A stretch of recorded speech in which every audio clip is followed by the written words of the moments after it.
গতকাল শান্তিবাজার পিএসে একটা কেস হয়, শান্তিবাজার পিএস কেস নাম্বার 08। তো আন্ডার সেকশন হচ্ছে 365, 376 এবং 506 আইপিসি। সেই মোতাবেক একটা ভিকটিম তার 9 তারিখ কিডন্যাপ হয় এবং বিভিন্ন জায়গার ভিকটিমকে নিয়ে তারা করে রেপ করে। তো তারপর সেই তার কমপ্লেনের ভিত্তিতে তো আমরা গতকালকে একটা কেস রেজিস্টার করি।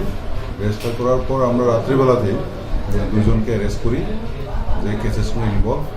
একটার নাম হচ্ছে রাজু দা বর্মা আর একটা হচ্ছে ধর্মেঞ্জয় ভরিয়ান।